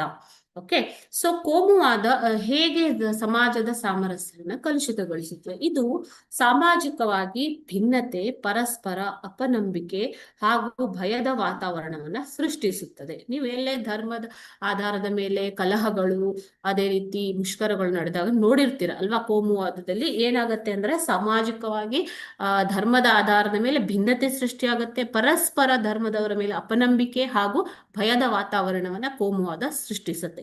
ಕೋಮುವಾದವು ಸಮಾಜದಲ್ಲಿ ಗುಂಪುಗಾರಿಕೆ, ಓಕೆ, ಗ್ರೂಪಿಸಂ, ಆರ್ಥಿಕ ವೈಷಮ್ಯ, ದ್ವೇಷ, ವೈಷಮ್ಯ ಅಂದ್ರೆ ಏನು? ದ್ವೇಷ, ಮತ್ತು ರಾಜಕೀಯ ಪೈಪೋಟಿ ಕೂಡ ಇದು ಕಾರಣವಾಗುತ್ತೆ. ಭಾರತದ ಮಟ್ಟಿಗೆ ಈ ಕೋಮುವಾದವು ರಾಷ್ಟ್ರೀಯ ಏಕತೆ ಹಾಗೂ ಸಮಗ್ರತೆಯನ್ನು ಭಂಗಪಡಿಸುವ ಹಾಗೂ ಅಪಾಯವನ್ನು ತಂದೊಡ್ಡುವ ಒಂದು ಶಕ್ತಿಯಾಗಿದೆ. ಭಾರತವು ಒಂದು ಅನೇಕ ಧರ್ಮಗಳಿರುವ, ವಿಭಿನ್ನ ಧರ್ಮಗಳಿರುವಂತಹ ರಾಷ್ಟ್ರ ಅಲ್ವಾ? ಸರ್ವಧರ್ಮ ಸಹಿಷ್ಣು ಅಂತ ಹೇಳ್ಬೋದು. ಸೊ ಆದರೆ ಈ ಒಂದು ಕೋಮುವಾದವು ಭಾರತದ ಮಟ್ಟಿಗೆ ಏನಾಗಿದೆ ಅಂತಂದ್ರೆ ರಾಷ್ಟ್ರೀಯ ಏಕತೆ ಹಾಗೂ ಸಮಗ್ರತೆಯನ್ನ ಭಂಗ ತರುವಂತಹ ಒಂದು ಅಪಾಯ ತಂದೊಡ್ಡುವ ಶಕ್ತಿಯಾಗಿದೆ. ಓಕೆನಾ? ಸೊ ಇವು ಕೋಮುವಾದವು ಹೇಗೆ ಸಮಾಜವನ್ನ ಸಾಮರಸ್ಯವನ್ನ ಕಲುಷಿತಗೊಳ್ಳುತ್ತದೆ ಅನ್ನೋದಕ್ಕೆ. ಸೊ ಅದೇ ರೀತಿ ಈಗ ಕೋಮುವಾದದಲ್ಲಿ ಇನ್ವಾಲ್ವ್ ಆಗಿರುವಂತವ್ರು ಮತೀಯ ಆಧಾರದ ಮೇಲೆ ತಮ್ಮ ತಮ್ಮ ಆ ಸ್ವಹಿತಾಸಕ್ತಿಗಳನ್ನ ವೃದ್ಧಿಗೊಳಿಸುವ ಕಾರ್ಯವನ್ನ ಮಾಡ್ತಾರೆ. ಅದನ್ನು ತಮ್ಮ ಧರ್ಮಗಳನ್ನು ಪ್ರಚಾರ ಪಡಿಸುವುದು, ಬೇರೆ ಧರ್ಮಗಳನ್ನ ಸಂದೇಹದಿಂದ ನೋಡುವಂತಹ ಸಂದರ್ಭಗಳು ಜಾಸ್ತಿ ಆಗುತ್ತೆ. ಇದರಿಂದಾಗಿ ಏನು ರಾಷ್ಟ್ರೀಯ ಏಕತೆ ಮತ್ತು ಸಮಗ್ರತೆಗೆ ಧಕ್ಕೆ ಆಗತ್ತೆ. ಓಕೆ, ಅದು ಸಮಾಜದ ನೆಮ್ಮದಿಯನ್ನು ಕೆಡಿಸುವುದಲ್ಲದೆ ವ್ಯಕ್ತಿಗಳ ಜೀವ ಹಾಗೂ ಅನೇಕ ಬಾರಿ ಸ್ವತ್ತುಗಳ ನಾಶಕ್ಕೂ ಕೂಡ ಕಾರಣವಾಗುತ್ತೆ. ಸ್ವತ್ತು ಅಂತಂದ್ರೇನು ಮಕ್ಕಳೇ? ಆಸ್ತಿ ಪಾಸ್ತಿ. ಈ ಮತೀಯವಾದ ಅಂತಂದ್ರೆ ಸರ್ಕಾರದ ಸಾರ್ವಜನಿಕ ಆಸ್ತಿಗಳ ನಾಶಕ್ಕೆ ಕಾರಣವಾಗುತ್ತೆ. ಸಂಘರ್ಷಗಳು, ಕೋಮು ಸಂಘರ್ಷಗಳು ನಡೆದಾಗ ಅನೇಕ ಜೀವ ಹಾನಿಗಳು ಸಂಭವಿಸುವುದಲ್ಲದೆ ಸಾರ್ವಜನಿಕ ಆಸ್ತಿ ಪಾಸ್ತಿ ಕೂಡ ಹಾನಿಯಾಗುತ್ತೆ. ಈ ಮತೀಯವಾದ ಅನ್ನುವಂಥದ್ದು ಗುಂಪುಗಳ ಮಧ್ಯೆ ಪರಸ್ಪರ ದೋಷಾರೋಪಣೆ, ದೈಹಿಕ ಹಲ್ಲೆ ಹಾಗೂ ಅನಗತ್ಯ ತೊಂದರೆಗಳಿಗೂ ಕೂಡ ಈಡು ಮಾಡಿ ಕೊಡತ್ತೆ. ಇವು ಕೋಮುವಾದದಿಂದ ಆಗುವಂತಹ ತೊಂದರೆಗಳು. ಓಕೆನಾ?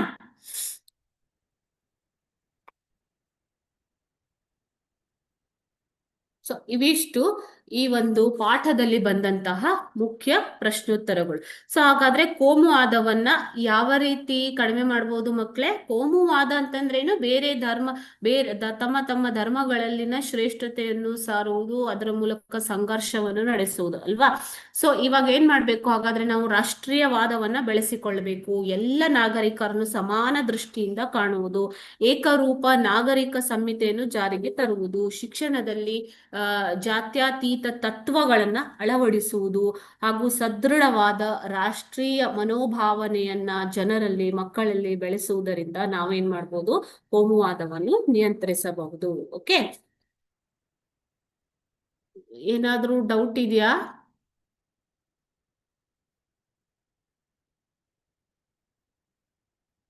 ಸೊ ಏನಾದ್ರೂ ಕ್ವಶನ್ಸ್ ಇದ್ರೆ ಕೇಳ್ಬೋದು.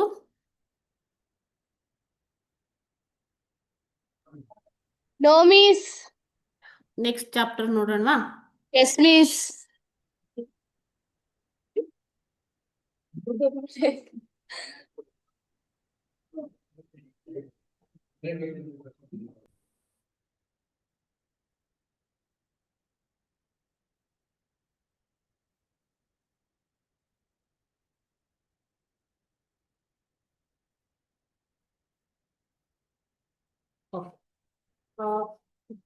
ಇದೇ ಒಂದು ರಾಜ್ಯ ಶಾಸ್ತ್ರದ ನೆಕ್ಸ್ಟ್ ಚಾಪ್ಟರ್, ಭಾರತದ ವಿದೇಶಾಂಗ ನೀತಿ ಹಾಗೂ ಜಾಗತಿಕ ಸವಾಲುಗಳು.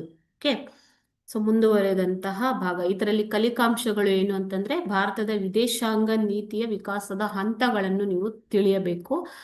ಅದೇ ರೀತಿಯಾಗಿ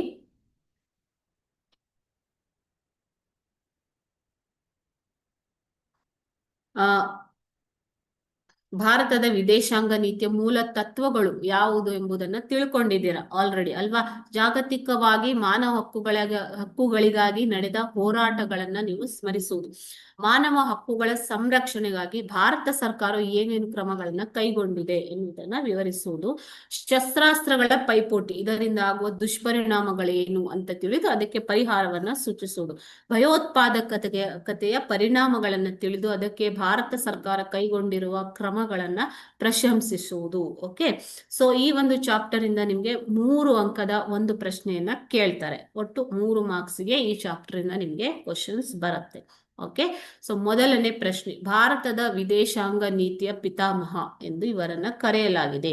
ಆಪ್ಷನ್ಸ್ ನೋಡಿ, doctor BR Ambedkar, option B Jawaharlal Nehru, option C MS Swaminathan ಮತ್ತು option D sir M Visvesvaraya.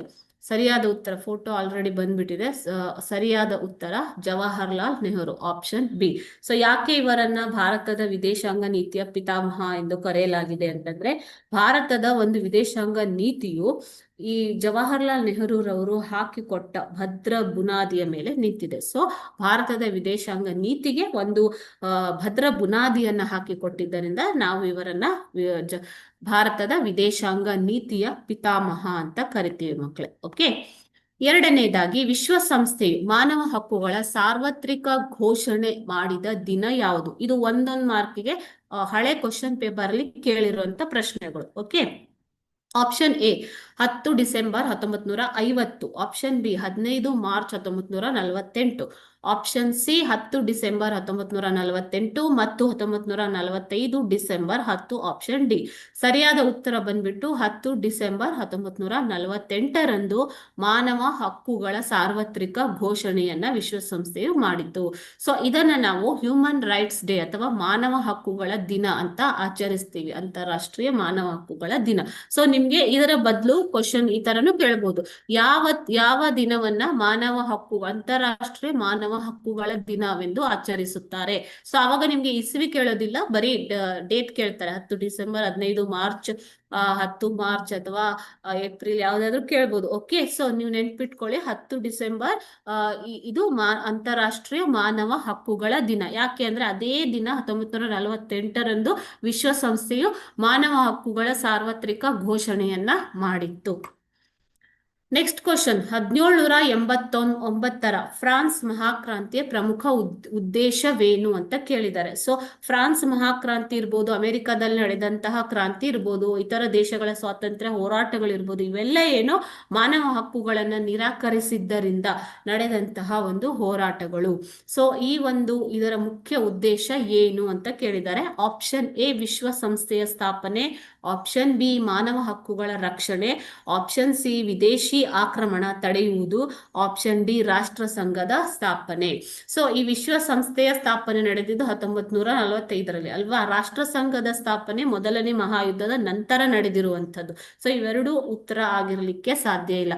1789ರಲ್ಲಿ France ಮಹಾಕ್ರಾಂತಿ ನಡೆದ ಮುಖ್ಯ ಉದ್ದೇಶ ಅಂತಂದ್ರೆ ಆಗ ಒಂದು ಮಾನವ ಹಕ್ಕುಗಳ ನಿರಾಕರಣೆ ನಡೆದಿತ್ತು. ಸೊ ಮಾನವ ಹಕ್ಕುಗಳನ್ನ ರಕ್ಷಣೆ ಮಾಡುವುದಕ್ಕೋಸ್ಕರ ಫ್ರಾನ್ಸ್ ಮಹಾಕ್ರಾಂತಿ ನಡೆಯಿತು. ಮಾನವ ಹಕ್ಕುಗಳು ಅಂತಂದ್ರೆ ಏನು ಮಕ್ಕಳೇ? ಸೊ ಮಾನವನು ಸಮಾಜದಲ್ಲಿ ಜೀವಿಸಲು ಪ್ರತಿಯೊಬ್ಬರಿಗೂ ಕೆಲವೊಂದು ಹಕ್ಕುಗಳನ್ನ ನೀಡಿದ್ದಾರೆ ಅಲ್ವಾ. ಸೊ ಆ ಹಕ್ಕುಗಳನ್ನ ನಿರಾಕರಣೆ ಮಾಡುವುದಂದ್ರೆ ದಬ್ಬಾಳಿಕೆ ನಡೆಸುವುದು, ಅದೇ ರೀತಿ ದೌರ್ಜನ್ಯವನ್ನ ನಡೆಸುವುದು, ಸೊ ಅವರನ್ನ ಸಾಮಾಜಿಕ ಚಟುವಟಿಕೆಗಳು ವಹಿಸದಂತೆ ತಡೆಯುವುದು, ವಸಾಹತುಶಾಹಿ, ಸಾಮ್ರಾಜ್ಯಶಾಹಿ, ಇವೆಲ್ಲ ಏನೋ ಮಾನವ ಹಕ್ಕುಗಳ ನಿರಾಕರಣೆ ಮಾಡುವಂತಹ ಒಂದು ಚಟುವಟಿಕೆಗಳು. ಸೊ ಅವುಗಳನ್ನ ತಡೆಯುವುದಕ್ಕೋಸ್ಕರ, ಅವನ್ನ ವಿರೋಧಕ್ಕೋಸ್ಕರನೇ ಕ್ರಾಂತಿಗಳು ವಿಶ್ವದಲ್ಲಿ ನಡೆದಿರುವಂಥದ್ದು, ಹೋರಾಟಗಳು ನಡೆದಿರುವಂಥದ್ದು. ಓಕೆ, ನೆಕ್ಸ್ಟ್ 4ನೇ ಪ್ರಶ್ನೆ, ಭಾರತವು ನಿಶಸ್ತ್ರೀಕರಣವನ್ನ ಉತ್ತೇಜಿಸುತ್ತದೆ ಏಕೆಂದರೆ? ಇದನ್ನು ಕೂಡ ಕ್ವಶನ್ ಪೇಪರ್ ಅಲ್ಲಿ ಕೇಳಿದ್ದಾರೆ. ಭಾರತ ಯಾಕೆ ನಿಶಸ್ತ್ರೀಕರಣವನ್ನ ಉತ್ತೇಜಿಸುತ್ತದೆ? 1, ಆಪ್ಷನ್ ಎ, ಭಾರತ ಪರಮಾಣು ಶಸ್ತ್ರಾಸ್ತ್ರಗಳನ್ನ ಹೊಂದಿದೆ. ಪರಮಾಣು ಶಸ್ತ್ರಾಸ್ತ್ರಗಳನ್ನ ಹೊಂದಿರುವುದರಿಂದ ಭಾರತ ನಿಶಸ್ತ್ರೀಕರಣವನ್ನ ಉತ್ತೇಜಿಸುತ್ತಾ, ಅಥವಾ ಭಾರತ ಅತಿ ದೊಡ್ಡ ಮಿಲಿಟರಿ ವ್ಯವಸ್ಥೆಯನ್ನ, ಸೈನಿಕ ವ್ಯವಸ್ಥೆಯನ್ನು ಹೊಂದಿರುವುದರಿಂದ ನಿಶಸ್ತ್ರೀಕರಣವನ್ನ ಉತ್ತೇಜಿಸುತ್ತಾ, ಅಥವಾ ಆಪ್ಷನ್ ಸಿ, ಭಾರತ ಶಾಂತಿ ಪ್ರಿಯ ರಾಷ್ಟ್ರವಾಗಿರುವುದರಿಂದ ನಿಶಸ್ತ್ರೀಕರಣವನ್ನ ಉತ್ತೇಜಿಸುತ್ತಾ, ಅಥವಾ ಆಪ್ಷನ್ ಡಿ, ಭಾರತ ಅಭಿವೃದ್ಧಿ ಹೊಂದುತ್ತಿರುವ ರಾಷ್ಟ್ರ ಆದ್ದರಿಂದ ನಿಶಸ್ತ್ರೀಕರಣವನ್ನ ಉತ್ತೇಜಿಸುತ್ತಾ. ಇಲ್ಲಿ ಅಭಿವೃದ್ಧಿ ಹೊಂದುತ್ತಿರುವುದಕ್ಕೂ, ಮಿಲಿಟರಿ ಶಕ್ತಿಯನ್ನು ಹೊಂದಿರುವುದಕ್ಕೂ, ಪರಮಾಣು ಶಸ್ತ್ರಾಸ್ತ್ರಗಳನ್ನು ಹೊಂದಿರುವುದಕ್ಕೂ ನಿಶಸ್ತ್ರೀಕರಣವನ್ನ ಉತ್ತೇಜಿಸುವುದಕ್ಕೂ ಯಾವುದೇ ಒಂದು ಸಂಬಂಧ ಇಲ್ಲ ಅಲ್ವಾ ಮಕ್ಕಳೇ. ಭಾರತ ಶಾಂತಿ ಪ್ರಿಯ ರಾಷ್ಟ್ರ ಆಗಿದ್ದರಿಂದ ಭಾರತವು ನಿಶಸ್ತ್ರೀಕರಣಕ್ಕೆ ಯಾವಾಗಲೂ ಬೆಂಬಲವನ್ನ ಸೂಚಿಸ್ತಾ ಬಂದಿದೆ. ಓಕೆನಾ. ಸೊ ನಿಶಸ್ತ್ರೀಕರಣ ಅಂತಂದ್ರೆ ಏನು ಅನ್ನೋದು ನೆಕ್ಸ್ಟ್ ಬರುತ್ತೆ ನಿಮ್ಗೆ. 5ನೇ ಪ್ರಶ್ನೆ, 1954ರಲ್ಲಿ ಭಾರತದೊಂದಿಗೆ ಪಂಚಶೀಲ ತತ್ವಗಳಿಗೆ ಸಹಿ ಹಾಕಿದಂತಹ ರಾಷ್ಟ್ರ ಯಾವುದು ಅಂತ ಕೇಳಿದ್ದಾರೆ. So option A China, option B Indonesia, option C Pakistan ಮತ್ತು ಆಪ್ಷನ್ ಡಿ ಶ್ರೀಲಂಕಾ. ಸೊ 1954ರಲ್ಲಿ ಜವಾಹರ್ಲಾಲ್ ನೆಹರೂರವರು ಪ್ರಧಾನಮಂತ್ರಿ ಆಗಿದ್ರು ಅಲ್ವಾ. ಸೊ ಅವರ ಒಂದು ಕಾಲದಲ್ಲಿ ಭಾರತವು ಚೀನಾದೊಂದಿಗೆ ಒಂದು ಪಂಚಶೀಲ ತತ್ವಗಳಿಗೆ ಸಹಿ ಹಾಕಿತ್ತು. ಓಕೆ, ಸೊ ಅದರ ನಂತರ ಚೀನಾ ಯಾವ ರೀತಿ ಆಕ್ರಮಣ ಮಾಡಿತು ಅನ್ನೋದನ್ನ ನೀವು ಟೆಕ್ಸ್ಟ್ ನೋಡ್ತೀರಾ. ಓಕೆ ನೋಡಿ, ನಿಶಸ್ತ್ರೀಕರಣ ಎಂದರೇನು? ನಿಶಸ್ತ್ರೀಕರಣ ಅಂತಂದ್ರೆ ಇವಾಗ ಇದು ಶಸ್ತ್ರಾಸ್ತ್ರಗಳ ಪೈಪೋಟಿಗೆ ಸಂಬಂಧಿಸಿದಂಥದ್ದು ಅಲ್ವಾ. ಸೊ ವಿಶ್ವದಲ್ಲಿ ಮಹಾಯುದ್ಧಗಳ ನಂತರ ಶಸ್ತ್ರಾಸ್ತ್ರಗಳ ಪೈಪೋಟಿ ನಡೆಯಿತು, ಪ್ರಾರಂಭವಾಯಿತು, ಶೀತಲ ಸಮರಗಳು ನಡೆಯಿತು ಅನ್ನೋದನ್ನ ಲಾಸ್ಟ್ ಲೆಸನ್ ಅಲ್ಲಿ, ಇತಿಹಾಸದಲ್ಲಿ ನೀವು ಓದಿದ್ದೀರಾ ಅಲ್ವಾ. ಸೊ ಅಲ್ಲಿ ವಿಶ್ವವು 2 ಬಣಗಳಾಗಿ ವಿಂಗಡಣೆ ಆಗತ್ತೆ. ಅಮೆರಿಕ ಮತ್ತು ರಷ್ಯಾ, ಅವು ನ್ಯೂಕ್ಲಿಯರ್ ಪವರ್ಸ್ ಅಂದ್ರೆ ಅಣ್ವಸ್ತ್ರಗಳನ್ನು ಹೊಂದಿರುವ ರಾಷ್ಟ್ರಗಳು. ಈ ಶಸ್ತ್ರಾಸ್ತ್ರ ಪೈಪೋಟಿಯಿಂದಾಗಿ ವಿಶ್ವದಲ್ಲಿ ಭಯದ ವಾತಾವರಣ, ಆತಂಕ ಸೃಷ್ಟಿ ಆಗತ್ತೆ. ಆದ್ದರಿಂದ ನಿಶಸ್ತ್ರೀಕರಣವನ್ನ ಜಾರಿಗೊಳಿಸಬೇಕು ಅಂತ ಈ 2 ರಾಷ್ಟ್ರಗಳು ಒತ್ತಾಯ ಮಾಡಿದವು. ಸೊ ನಿಶಸ್ತ್ರೀಕರಣ ಅಂತಂದ್ರೆ ನಿರ್ದಿಷ್ಟ ಅಥವಾ ಎಲ್ಲ ರೀತಿಯ ಶಸ್ತ್ರಾಸ್ತ್ರಗಳನ್ನ ಕಡಿತಗೊಳಿಸುವುದು. ಅದು ಅಣ್ವಸ್ತ್ರ ಇರ್ಬೋದು ಅಥವಾ ಬೇರೆ ಯಾವುದೇ ರೀತಿಯ ಶಸ್ತ್ರಾಸ್ತ್ರಗಳು ಇರ್ಬೋದು. ಓಕೆ, ಸೊ ಈ ಎಲ್ಲ ರೀತಿಯ ಶಸ್ತ್ರಾಸ್ತ್ರಗಳನ್ನು ಕಡಿತಗೊಳಿಸುವುದು ಅಥವಾ ಸಂಪೂರ್ಣವಾಗಿ ತ್ಯಜಿಸುವ ಪ್ರಕ್ರಿಯೆಯೇ ನಿಶ್ಶಸ್ತ್ರೀಕರಣ. ಯಾವ ರಾಷ್ಟ್ರವು ಶಸ್ತ್ರಾಸ್ತ್ರಗಳನ್ನ ಹೊಂದುವ ಆಗಿಲ್ಲ ಅಥವಾ ಅಣ್ವಸ್ತ್ರಗಳನ್ನ ಹೊಂದುವ ಆಗಿಲ್ಲ, ಒಂದು ನಿರ್ದಿಷ್ಟ ಅಸ್ತ್ರ ಅಥವಾ ಎಲ್ಲ ರೀತಿಯ ಶಸ್ತ್ರ ಯಾವುದಕ್ಕೂ ಕೂಡ ಇದು ಅಪ್ಲೈ ಆಗ್ಬೋದು. ಓಕೆನಾ? ಸೊ ಅವುಗಳನ್ನ ಕಡಿತಗೊಳಿಸುವುದು ಅಂದ್ರೆ ಕಡಿಮೆಗೊಳಿಸುವುದು ಅಥವಾ ಸಂಪೂರ್ಣವಾಗಿ ತ್ಯಜಿಸುವುದನ್ನೇ ನಾವು ಏನಂತ ಕರಿತೀವಿ?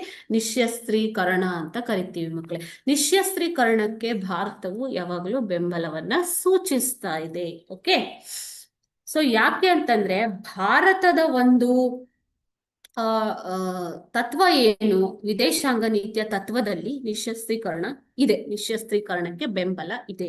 ಓಕೆ, ಸೊ ಭಾರತವು ನೋ ಫಸ್ಟ್ ಯೂಸ್ ಅಂದ್ರೆ ಮೊದಲು ತಾನು ಅಣ್ವಸ್ತ್ರಗಳನ್ನ ಪ್ರಯೋಗಿಸುವುದಿಲ್ಲ ಎಂಬ ಒಂದು ಮೂಲ ತತ್ವಕ್ಕೆ ಯಾವಾಗಲೂ ಬದ್ಧವಾಗಿರುವುದರಿಂದ ನಿಶ್ಶಸ್ತ್ರೀಕರಣಕ್ಕೆ ಅದು ಬೆಂಬಲವನ್ನ ಸೂಚಿಸುತ್ತಾ ಬಂದಿದೆ. 7ನೇ ಪ್ರಶ್ನೆ, ಭಯೋತ್ಪಾದಕತೆ ಎಂದರೇನು? ಭಯೋತ್ಪಾದಕತೆ ಭಯವನ್ನ ಅಥವಾ ಭೀತಿಯನ್ನ ಉಂಟು ಮಾಡುವುದು, ಕ್ರಿಯೇಟ್ ಮಾಡುವುದು, ಉತ್ಪಾದನೆ ಮಾಡುವುದು. ಓಕೆನಾ? ಯಾವುದರ ಮೂಲಕ? ಉಗ್ರಗಾಮಿ ಸಂಘಟನೆಗಳ ಉದ್ದೇಶ ಪೂರೈಕೆಗಾಗಿ, ಅವರ ಉದ್ದೇಶ ಏನೇ ಇರ್ಬೋದು ಅದನ್ನ ಪೂರೈಕೆ ಮಾಡುವುದಕ್ಕಾಗಿ ಹಾಗೂ ಭಯದ ವಾತಾವರಣವನ್ನ ಸೃಷ್ಟಿಸುವ ಉದ್ದೇಶ ಹೊಂದಿದ ರಾಜಕೀಯ ತಂತ್ರಗಾರಿಕೆಯನ್ನೇ ನಾವು ಭಯೋತ್ಪಾದನೆ ಅಂತ ಕರಿತೀವಿ. ಈಗ ವಿಶ್ವದಲ್ಲಿ ಯಾವ ಯಾವ ರೀತಿಯ ಭಯೋತ್ಪಾದನೆಗಳು ನಡೀತಾ ಇದ್ದಾವೆ, ಯಾವ ಯಾವ ರಾಷ್ಟ್ರಗಳು ಯಾವ ರೀತಿಯಲ್ಲಿ ಭಯೋತ್ಪಾದನೆಗೆ ತುತ್ತಾಗಿದ್ದಾವೆ ಅನ್ನೋದನ್ನ ನೀವು ನೋಡಿದಿರ. ಭಾರತವು ಕೂಡ ಅನೇಕ ಬಾರಿ ಒಂದು ಭಯೋತ್ಪಾದನೆಗೆ ತುತ್ತಾಗಿದೆ ಅಲ್ವಾ? ಸೊ ಆಗ್ತಾನೆ ಬಂದಿದೆ. ಓಕೆ, ಸ್ವಾತಂತ್ರ್ಯ ಗಳಿಸಿದ ನಂತರವೂ ಕೂಡ ಭಾರತ ಅನೇಕ ಬಾರಿ ಭಯೋತ್ಪಾದನೆಯ ಚಟುವಟಿಕೆಗಳಿಗೆ ತುತ್ತಾಗ್ತಾ ಬಂದಿದೆ. ಓಕೆ, ಸೊ ಇದು ಒಂದು ಸಾಮಾಜಿಕ ಪಿಡುಗು ಕೂಡ ಹೌದು. ವಿಶ್ವದಾದ್ಯಂತ ಇರುವಂತಹ ಒಂದು ಪಿಡುಗು ಭಯೋತ್ಪಾದನೆ. ನೆಕ್ಸ್ಟ್ 8ನೇ ಪ್ರಶ್ನೆ, ಜಾಗತಿಕವಾಗಿ ಮಾನವ ಹಕ್ಕುಗಳ ರಕ್ಷಣೆಗಾಗಿ ಅನೇಕ ರೀತಿಯ ಹೋರಾಟಗಳು ನಡೆಯುತ್ತಾ ಬಂದಿವೆ. ಅದನ್ನ ಹೇಗೆ, ಯಾವ ಯಾವ ಹೋರಾಟಗಳು ನಡೆಯುತ್ತಾ ಬಂದಿವೆ ಅನ್ನೋದನ್ನ ಕೇಳಿದ್ದಾರೆ. ಸಮರ್ಥಿಸಿ, ಹೋರಾಟಗಳು ನಡೆಯುತ್ತಾ ಬಂದಿವೆ, ಇದನ್ನ ಸಮರ್ಥಿಸಿ ಅಂತ ಕೇಳಿದ್ದಾರೆ. ಓಕೆನಾ?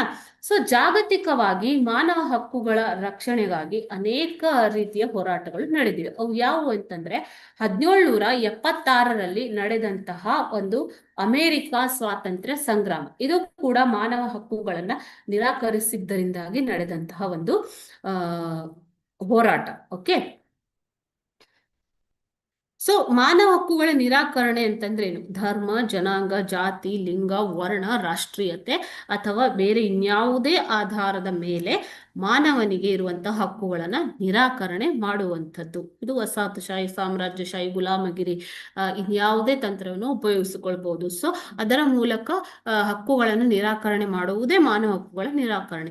ಸೊ ಇದರ ವಿರುದ್ಧ ಹೋರಾಟಗಳು ಜಗತ್ತಿನಾದ್ಯಂತ ನಡೆದಿರುವುದಕ್ಕೆ ಸಾಕ್ಷಿ ಅಂತಂದ್ರೆ 1776ರ ಅಮೆರಿಕ ಸ್ವಾತಂತ್ರ್ಯ ಸಂಗ್ರಾಮ, 1789ರ ಫ್ರಾನ್ಸಿನ ಮಹಾಕ್ರಾಂತಿ, 1717ರಲ್ಲಿ 1917ರಲ್ಲಿ ನಡೆದಂತಹ ರಷ್ಯಾ ಕ್ರಾಂತಿ. ರಷ್ಯಾ ಕ್ರಾಂತಿ ನಡೆದಿದ್ದು ಯಾವಾಗ ಮಕ್ಕಳೇ? ಮೊದಲನೇ ಮಹಾಯುದ್ಧ ನಡೆಯುವಂತಹ ಸಮಯದಲ್ಲೇ ರಷ್ಯಾದ ಕ್ರಾಂತಿ ನಡೆದಿದ್ದು. ವಿಶ್ವ ಮಹಾಯುದ್ಧಗಳು ಹಾಗೂ ಭಾರತದ ಪಾತ್ರ ಅನ್ನುವಂತ ಲೆಸನ್ ಅಲ್ಲಿ ನೀವು ನೋಡಿದ್ದೀರಾ ಅಲ್ವಾ? ಸೊ 1917ರ ರಷ್ಯಾ ಕ್ರಾಂತಿ. ಓಕೆ, 1917 ಅಂತ ಬರ್ಕೊಳ್ಳಿ, 1717 ನೆಕ್ಸ್ಟ್ 20ನೇ ಶತಮಾನದಲ್ಲಿ ಅಂದ್ರೆ 1900ರ ನಂತರ 20ನೇ ಶತಮಾನಗಳಲ್ಲಿ ಭಾರತ ಹಾಗೂ ಇನ್ನಿತರ ರಾಷ್ಟ್ರಗಳ, ಬೇರೆ ಬೇರೆ ರಾಷ್ಟ್ರಗಳ ಸ್ವಾತಂತ್ರ್ಯ ಹೋರಾಟಗಳು ನಡೆದಿರುವಂಥದ್ದು. ಇವೆಲ್ಲ ಏನು, ಯಾವುದಕ್ಕೆ ಸಾಕ್ಷಿ? ಮಾನವ ಹಕ್ಕುಗಳ ರಕ್ಷಣೆಗಾಗಿ ಜಗತ್ತಿನಾದ್ಯಂತ ಅನೇಕ ಹೋರಾಟಗಳು ನಡೆದಿವೆ ಎನ್ನುವುದಕ್ಕೆ ಸಾಕ್ಷಿ ಇದೆ. ಓಕೆ,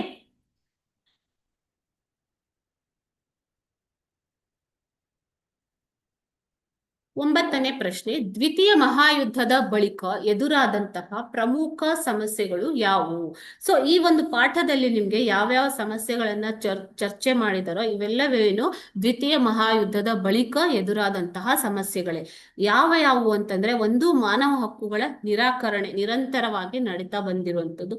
ಮೊದಲನೇ ಮಹಾಯುದ್ಧದಲ್ಲೂ, 2ನೇ ಮಹಾಯುದ್ಧದಲ್ಲೂ, ಅದರ ಬಳಿಕವೂ ಅನೇಕ ಒಂದು ರೀತಿಯಲ್ಲಿ ಮಾನವ ಹಕ್ಕುಗಳನ್ನ ನಿರಾಕರಣೆ ಮಾಡ್ತಾ ಬರಲಾಗಿದೆ. ಸೊ ಅದೇ ರೀತಿ ಶಸ್ತ್ರಾಸ್ತ್ರಗಳ ಪೈಪೋಟಿ ನಡೆದಿರುವಂತದ್ದು. ಶಸ್ತ್ರಾಸ್ತ್ರಗಳ ಪೈಪೋಟಿ ಅಂತಂದ್ರೆ ಅಲ್ಲಿ ಬೇರೆ ಬೇರೆ ರಾಷ್ಟ್ರಗಳು ಹೊಸ ಹೊಸ ಶಸ್ತ್ರಾಸ್ತ್ರಗಳನ್ನ ಉತ್ಪಾದಿಸುವುದು ಮತ್ತು ಅವುಗಳನ್ನ ಪರೀಕ್ಷೆ ನಡೆಸುವಂಥದ್ದು. ಸೊ ಈ ಪರೀಕ್ಷೆ ನಡೆಸುವುದರ ಮೂಲಕ ಒಂದು ದೇಶ ಇನ್ನೊಂದು ದೇಶದ ವಿರುದ್ಧ ಪೈಪೋಟಿ ನಡೆಸುವಂಥದ್ದು, ಇದನ್ನೇ ಶಸ್ತ್ರಾಸ್ತ್ರ ಅಂತ ಕರಿತೀವಿ. ಸೊ ಇದು ಯಾಕೆ ಸಮಸ್ಯೆ ಅಂತ, ಇದರಿಂದಾಗಿ ವಿಶ್ವ ಶಾಂತಿ ಕದಡುತ್ತದೆ, ಭೀತಿ ಭಯದ ವಾತಾವರಣ, ಯಾವಾಗಲೂ ಒಂದು ಯುದ್ಧದ ಭಯ ಇರುತ್ತೆ ಜನರ ಮನಸ್ಸಿನಲ್ಲಿ. ಓಕೆ, ಸೊ ಇದು ಒಂದು ಕೂಡ ಸಮಸ್ಯೆ ಆಗಿದೆ. ಎರಡನೇ ಮಹಾಯುದ್ಧದ ನಂತರ 2 ಬಣಗಳಾಗಿ ವಿಂಗಡಣೆ ಆದ ಮೇಲೆ ಬಂದಂತಹ ಶಸ್ತ್ರಾಸ್ತ್ರಗಳ ಪೈಪೋಟಿ ಇದು. ಓಕೆ, ಸೊ ಯಾವಾಗ ಏನ್ ಮಾಡುದು ಅಂತಂದ್ರೆ ರಷ್ಯಾ ಮತ್ತು ಯುಎಸ್ಎ ಈ 3 ರಾಷ್ಟ್ರಗಳು ಅಣ್ವಸ್ತ್ರ ಒಂದು ಶಕ್ತಿಯನ್ನ ಹೊಂದಿದ್ದಂತಹ ರಾಷ್ಟ್ರಗಳಾಗಿದ್ದು ಶಸ್ತ್ರಾಸ್ತ್ರಗಳ ಪೈಪೋಟಿಯನ್ನು ನಿರಂತರವಾಗಿ ನಡೆಸ್ತಾ ಬಂದವು. ನೆಕ್ಸ್ಟ್, ಆರ್ಥಿಕ ಅಸಮಾನತೆ. ಸೊ ಆರ್ಥಿಕವಾಗಿ ಹಿಂದುಳಿದ ರಾಷ್ಟ್ರಗಳು, ಮುಂದುವರೆದ ರಾಷ್ಟ್ರಗಳು, ಅನೇಕ ರಾಷ್ಟ್ರಗಳಲ್ಲಿ ಇರುವಂತಹ ಬಡತನ, ಈ ಎಲ್ಲ ಸಮಸ್ಯೆಗಳಿಂದಾಗಿ ಆರ್ಥಿಕ ಅಸಮಾನತೆ ಉಂಟಾಗಿದೆ. ನೆಕ್ಸ್ಟ್, ಭಯೋತ್ಪಾದನೆ ಅಂದ್ರೆ ಏನು ಅಂತ ಈಗ ಜಸ್ಟ್ ನೋಡಿದಿರ ಅಲ್ವಾ. ಸೊ ಇದು ಕೂಡ ದ್ವಿತೀಯ ಮಹಾಯುದ್ಧದ ಬಳಿಕ ಎದುರಾದ ಸಮಸ್ಯೆಗಳಲ್ಲಿ ಒಂದು. ಈ ರೀತಿ ದ್ವಿತೀಯ ಮಹಾಯುದ್ಧ ನಡೆದ ನಂತರವೂ ಕೂಡ ಜಗತ್ತಿನಲ್ಲಿ ಅನೇಕ ರೀತಿಯ ಸಮಸ್ಯೆಗಳು ಉದ್ಭವ ಆಗ್ತಾ ಇವೆ. ಓಕೆ,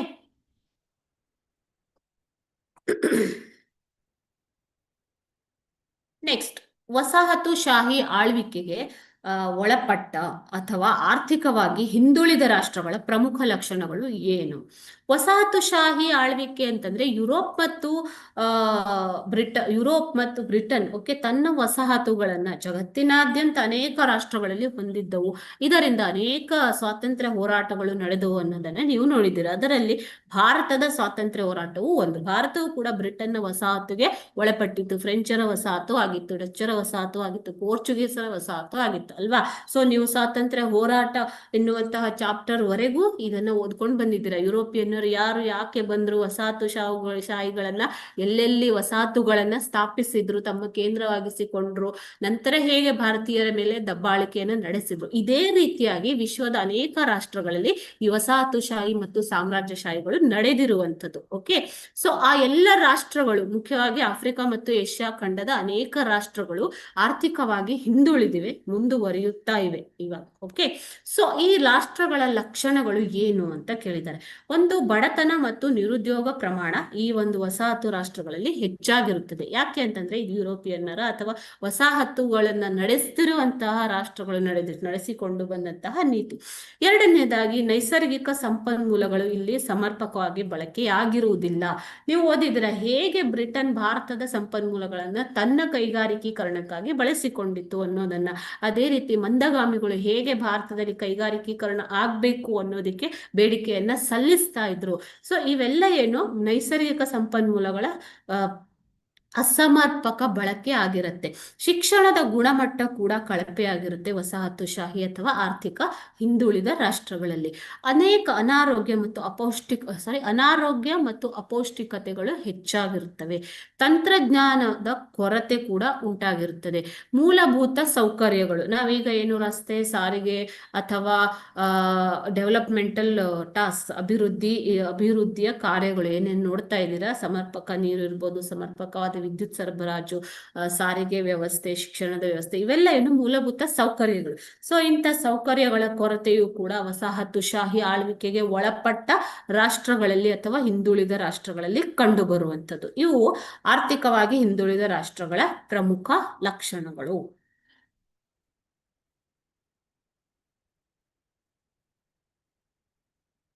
ನೆಕ್ಸ್ಟ್, ಭಯೋತ್ಪಾದನೆ ಅಂದ್ರೆ ಏನು ಅಂತ ನೋಡಿದ್ರೆ ಅದರಿಂದ ಉಂಟಾಗುವ ಪರಿಣಾಮಗಳು ಏನು ಅನ್ನೋದನ್ನ ವಿವರಿಸಿ. ಭಯೋತ್ಪಾದನೆಯು ಅನೇಕ ಪರಿಣಾಮಗಳನ್ನ ಉಂಟು ಮಾಡುತ್ತೆ. ನೀವು ಭಾರತದಲ್ಲಿ ಓಕೆ, ಸೊ ಮುಂಬೈಯಲ್ಲಿ ಆಗಿರುವಂತಹ 2008ರಲ್ಲಿ ಮುಂಬೈ ರೈಲ್ವೆ ಸ್ಟೇಷನ್ ಅಲ್ಲಿ ಆಗಿರುವಂತಹ ಬಾಂಬ್ ಬ್ಲಾಸ್ಟ್ ಕೇಳಿದಿರ ಅಲ್ವಾ. ಸೊ ಅದೇ ರೀತಿ ಭಾರತದಲ್ಲಿ ಚೆನ್ನೈ, ಬೆಂಗಳೂರು, ಇನ್ನಿತರ ಕಡೆಗಳಲ್ಲಿ ಆಗಿರುವಂತಹ ಭಯೋತ್ಪಾದಕ ಚಟುವಟಿಕೆಗಳನ್ನ ನೋಡಿದ್ದೀರಾ. ಜಮ್ಮು ಕಾಶ್ಮೀರದಲ್ಲಿ ಆವಾಗ ನಡೀತಾ ಇರುವಂತಹ ಭಯೋತ್ಪಾದಕ ಚಟುವಟಿಕೆಗಳ ಬಗ್ಗೆ ಕೇಳಿದ್ದೀರಾ. ಸಂಸತ್ ಭವನದ ಮೇಲೆ ಉಂಟಾದ ದಾಳಿಯನ್ನ ಕೇಳಿದ್ದೀರಾ. ಅಕ್ಷರಧಾಮ ಟೆಂಪಲ್ ಮೇಲೆ ಉಂಟಾದ ದಾಳಿಯನ್ನ ಕೇಳಿದ್ದೀರಾ. ಅದೇ ರೀತಿ ಹೈದರಾಬಾದ್, ಚೆನ್ನೈ, ಮುಂತಾದ ಬುದ್ಧಗಯ ಮುಂತಾದ ಕಡೆಗಳಲ್ಲಿ ಅನೇಕ ಕಡೆಗಳಲ್ಲಿ ಭಯೋತ್ಪಾದಕ ಚಟುವಟಿಕೆಗಳು ಪದೇ ಪದೇ ಆಗ್ತಾ ಇರೋದನ್ನ ನೀವು ಕೇಳ್ತಾನೆ ಇರ್ತೀರ ಅಲ್ವಾ. ಸೊ ಇದರಿಂದ ಏನು ದುಷ್ಪರಿಣಾಮ ಉಂಟಾಗತ್ತೆ, ಅಲ್ಲೆಲ್ಲ ಏನಾಗಿದೆ ಮಕ್ಕಳೇ, ಅನೇಕ ಜನರು ಸಾವು ನೋವು ಉಂಟಾಗಿದೆ ಅಲ್ವಾ. ಸೊ ಪ್ರಥಮವಾಗಿ ಏನು ದುಷ್ಪರಿಣಾಮ ಆಗತ್ತೆ, ವ್ಯಕ್ತಿಗಳ ಪ್ರಾಣ ಹಾನಿ ಆಗತ್ತೆ, ಆಸ್ತಿ ಪಾಸ್ತಿಗಳ ನಷ್ಟ ಉಂಟಾಗುತ್ತೆ. ಒಂದು ಬಾಂಬ್ ಬ್ಲಾಸ್ಟ್ ಆದ್ರೆ ಅಲ್ಲಿರುವಂತ ಆಸ್ತಿ ಪಾಸ್ತಿಗಳು, ಎಲ್ಲಿ ಬಾಂಬ್ ಬ್ಲಾಸ್ಟ್ ಆಗಿದೆಯೋ ಅಲ್ಲಿ ಆಸ್ತಿ ಪಾಸ್ತಿಗಳ ನಷ್ಟ ಉಂಟಾಗತ್ತೆ. ಇದು ಆರ್ಥಿಕ ಅಭಿವೃದ್ಧಿಗೆ ತಡೆ ಉಂಟು ಮಾಡುತ್ತೆ. ಈಗ ಇನ್ಫ್ರಾಸ್ಟ್ರಕ್ಚರ್ ಒಂದು ಹಾಳಾಯಿತು ಅಂತಂದ್ರೆ ಮತ್ತೆ ಅದನ್ನ ಪುನರ್ ನಿರ್ಮಾಣ ಮಾಡೋದಿಕ್ಕೆ ಖರ್ಚು ವೆಚ್ಚಗಳಾಗ್ತವೆ, ಜನರಿಗೆ ಪರಿಹಾರಗಳನ್ನ ಕೊಡ್ಬೇಕಾಗತ್ತೆ, ಮತ್ತೆ ಅದನ್ನ ರೀಬಿಲ್ಡ್ ಮಾಡ್ಬೇಕಾಗತ್ತೆ. ಇದರಿಂದ ಆರ್ಥಿಕ ಅಭಿವೃದ್ಧಿಗೆ ಹಿನ್ನಡೆ ಉಂಟಾಗತ್ತೆ. ಇದು ಸಾಮಾಜಿಕ ಸಮಾಜದ ಒಂದು ಸಂಸ್ಕೃತಿಗೂ ಕೂಡ ಧಕ್ಕೆಯನ್ನ ಉಂಟು ಮಾಡುತ್ತೆ ಭಯೋತ್ಪಾದಕ ಚಟುವಟಿಕೆಗಳು. ಓಕೆ, ಅದೇ ರೀತಿ ಅನೇಕ ರೀತಿಯ ಮಾನಸಿಕ ಹಿಂಸೆಗಳನ್ನ ನೀಡುತ್ತದೆ, ವೇದನೆಯನ್ನು ನೀಡುತ್ತದೆ. ನಮ್ಗೆ ಇಲ್ಲಿ ಕೂತ್ಕೊಂಡು ಗೊತ್ತಾಗೋದಿಲ್ಲ, ನಾವು ಜಸ್ಟ್ ಟಿವಿನಲ್ಲಿ ನೋಡ್ತೀವಿ, ನ್ಯೂಸ್ ಅಲ್ಲಿ ನೋಡ್ತೀವಿ ಭಯೋತ್ಪಾದಕ ಚಟುವಟಿಕೆ ಆಯ್ತು ಅನ್ನುವಂಥದ್ದು. ಆದರೆ ಅಲ್ಲೇ ಇರುವಂತಹ ಜನರಿಗೆ, ಅಲ್ಲಿ ವಾಸಿಸುವ ನಾಗರಿಕರಿಗೆ ಇದು ಒಂದು ಮಾನಸಿಕ ವೇದನೆಯನ್ನ ಉಂಟು ಮಾಡುತ್ತೆ.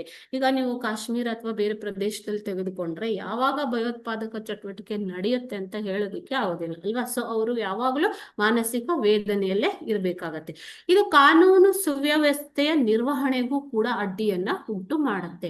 ಸೊ ಯಾಕೆ ಅಂತಂದ್ರೆ ಕಾನೂನು ಸುವ್ಯವಸ್ಥೆಯನ್ನು ಕಾಪಾಡುವುದು ಸರ್ಕಾರದ ಒಂದು ಕರ್ತವ್ಯ. ಈ ತರ ಭಯೋತ್ಪಾದಕ ಚಟುವಟಿಕೆಗಳು ನಡೆದಾಗ ಸುವ್ಯವಸ್ಥೆಯನ್ನ ಕಾಪಾಡುವುದು ಒಂದು ಸವಾಲಾಗಿ ಪರಿಣಮಿಸುತ್ತೆ. ಇದರಿಂದಾಗಿ ಕಾನೂನು ಸುವ್ಯವಸ್ಥೆಯ ನಿರ್ವಹಣೆಗೆ ಅಡ್ಡಿಯನ್ನ ಉಂಟು ಮಾಡುತ್ತೆ. ಭಯೋತ್ಪಾದನೆಯು ಈಗ ಪ್ರಪಂಚದಾದ್ಯಂತ ವಿವಿಧ ರಾಷ್ಟ್ರಗಳ ಭದ್ರತೆಗೆ, ಸೆಕ್ಯೂರಿಟಿ, ನ್ಯಾಷನಲ್ ಸೆಕ್ಯೂರಿಟಿ, ಓಕೆ, ರಾಷ್ಟ್ರಗಳ ಭದ್ರತೆಗೆ ಒಂದು ಆತಂಕಕಾರಿ ವಿಷಯವಾಗಿದೆ. ಓಕೆನಾ. ಸೊ ಈ ರೀತಿಯಾಗಿ ಭಯೋತ್ಪಾದನೆಯು ಅನೇಕ ರೀತಿಯಲ್ಲಿ ದುಷ್ಪರಿಣಾಮಗಳನ್ನ ಉಂಟು ಮಾಡುತ್ತೆ. ಓಕೆ, ಸೊ ಇದು ಈ ಪಾಠಕ್ಕೆ ಸಂಬಂಧಪಟ್ಟಂತಹ ಕೆಲವು ಇಂಪಾರ್ಟೆಂಟ್ ಕ್ವಶನ್ಸ್ಗಳು. ಸೊ ನೆಕ್ಸ್ಟ್ ಕ್ಲಾಸ್ ಅಲ್ಲಿ ಇದನ್ನ ಕಂಟಿನ್ಯೂ ಮಾಡಿಬಿಟ್ಟು ನೆಕ್ಸ್ಟ್ ಟಾಪಿಕ್ ನ ಚಾಪ್ಟರ್ ನ ಸ್ಟಾರ್ಟ್ ಮಾಡೋಣ. ಓಕೆ, ಏನಾದ್ರೂ ಕೇಳದಿದ್ರೆ ಕೇಳ್ಬೋದು.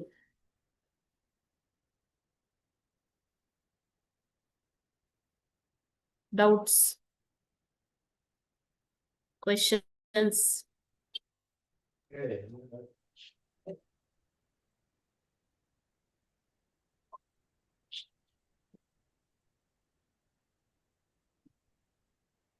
ಓಕೆನಾ? Okay miss. Okay, next chapter ಯಾವುದು? ರಾಜ್ಯಶಾಸ್ತ್ರ, ಜಾಗತಿಕ ಸಂಸ್ಥೆಗಳು. ಅದನ್ನ ನೆಕ್ಸ್ಟ್ ಕ್ಲಾಸ್ ಅಲ್ಲಿ ನೋಡೋಣ. ಓಕೆ, ಸೊ ಇನ್ನೂ 2-3 ಕ್ವಶನ್ಸ್ ಇದೆ. ಅದಾದ್ಮೇಲೆ ಜಾಗತಿಕ ಸಂಸ್ಥೆಗಳು ಅನ್ನುವಂತಹ ಚಾಪ್ಟರ್ ನ ನಾವು ನಾಳೆ ಸ್ಟಾರ್ಟ್ ಮಾಡೋಣ. ಓಕೆನಾ? ಧನ್ಯವಾದಗಳು ಎಲ್ರಿಗೂ. Thank you. All the best. ಚೆನ್ನಾಗಿ ಓದ್ಕೊಳ್ಳಿ. ಓಕೆ.